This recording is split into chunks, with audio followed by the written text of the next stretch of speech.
coincidence you say fuck it, because fuck it used to be my go-to word. When I started, anything I used to do was like, well, we beefing tonight? And be like, yeah, well, fuck it. Like, it's what it is. Everybody got to go.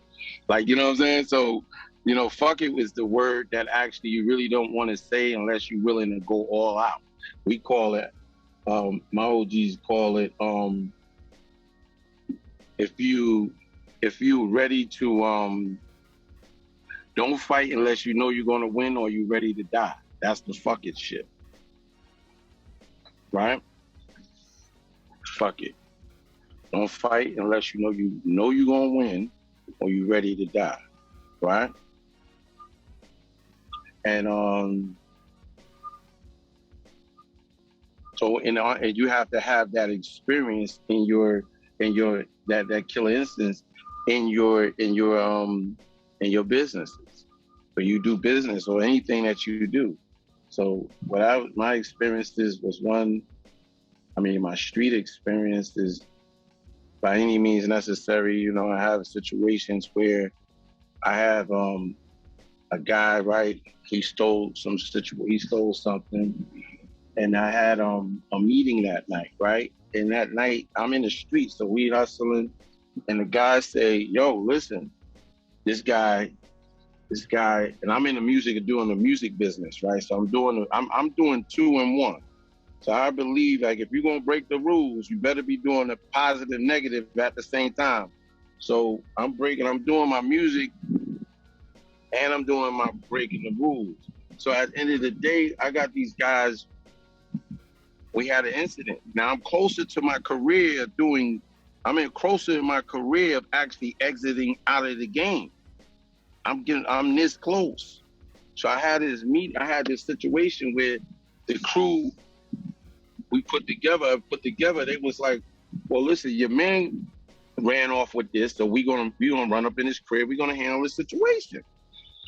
They said we all should go and pay a visit. So I said, yo, listen, we call choices. So I told the guys, I said, listen, they come pick me up, right? I'm like one of the ringleaders in this shit. All these guys, I taught them how to do this. So they said, yo, let's go and pay this cat a visit. Let's go and handle our business. So they come and see me. I said, yo, listen, I got to tell y'all I ain't riding this ride right now. Y'all going to have to do this ride on your own. I prefer to let that go. You know what I'm saying? He eat that crow, you know, and let that thing flow, because I'm over here doing some other shit. I got a good feeling this shit getting ready to go south. I'm in the right way. So I said, yo, y'all, so my guys on the streets like, man, you've been doing that shit for 13 years, bro. Like, that shit right there is like, that shit is a hope and a dream, man. That shit ain't guaranteed. But these niggas all took from us right now. This is guaranteed. I said, well, it's unto you and unto me. So that was a weird experience for me, because my guys went and made that run. A lot of them got jammed up for that situation. If I would have went out with them that day, it would have been sky's the limit for me and Rough Ryders. There would have been no Rough Ryders. You know what I'm saying? So I made a choice. I don't even know if I told anybody this story. So I made a choice to actually tell them, yo, I'm not doing it. And so I had a lot of peer pressure, 20, 30 cats, they in the room. But shit, peer pressure don't make me or break me. I ain't give a fuck about no peer pressure. I told you I'm not doing it. That's just not it. I'm good. I'm going to pass that. Y'all want to go, y'all go make that happen. A lot of them got jammed up. It all went south. It was what it was. You know what I'm saying? I see some of them. I visit them. I do the whole show. But long story short, that was one of my lessons to be learned. To be able to take a stand in an uncomfortable situation that you feel something right to do, and you man enough to tell anybody, yo, I ain't doing it. It can't happen, not on this time clock, because I said so. You just be true to yourself, you know? So I was true to that situation, and I lost a lot of brothers on that day, but it's all love. You know what I'm saying?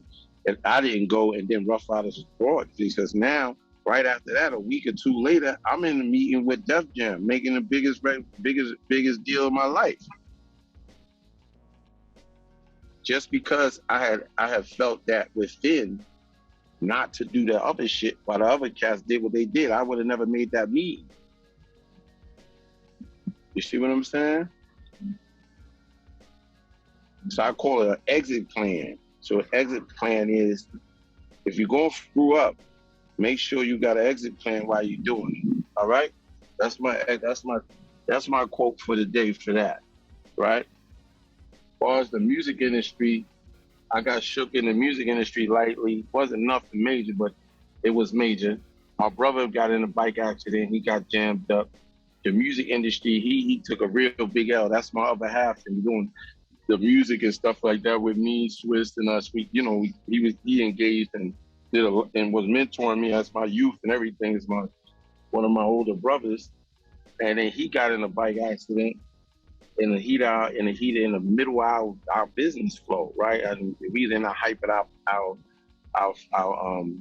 success, and so basically he went down that night. I had 6 bikes that came that night. I was going to join him in Hunts Point. He went down.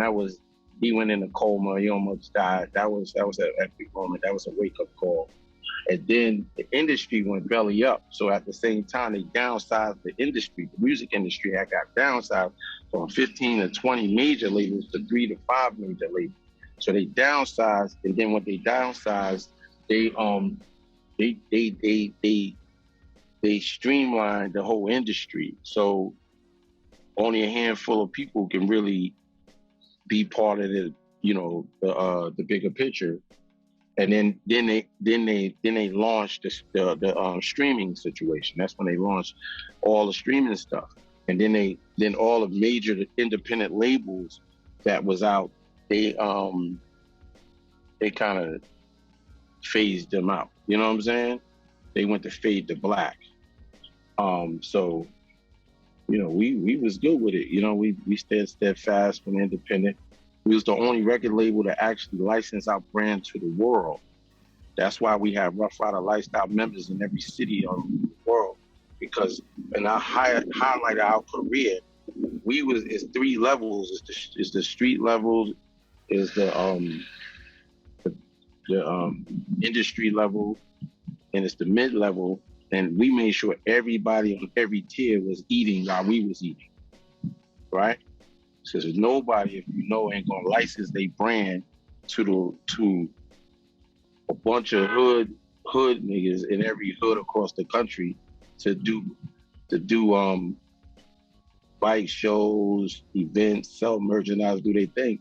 So that's how we dominated. So we went into the game. I went into every hood and introduced myself, and handpicked all the cats, and then told them, and gave them money. I gave them 40, 50 G's. Here, you start your city. I went to the heart of Chicago and jump-started the recruitment in that city. The heart of the Clipse and the Bloods and the West Coast. Went in their hood and gave them 50 G's, told them, yo, this is your city, you can start right now. And I give them the blueprint, and then now we got 400 or 500 chapters, thousands and thousands of members, 6 regions, or just different territories all over the world. So, we into this shit. Like, you know what I'm saying? We into community-based situations.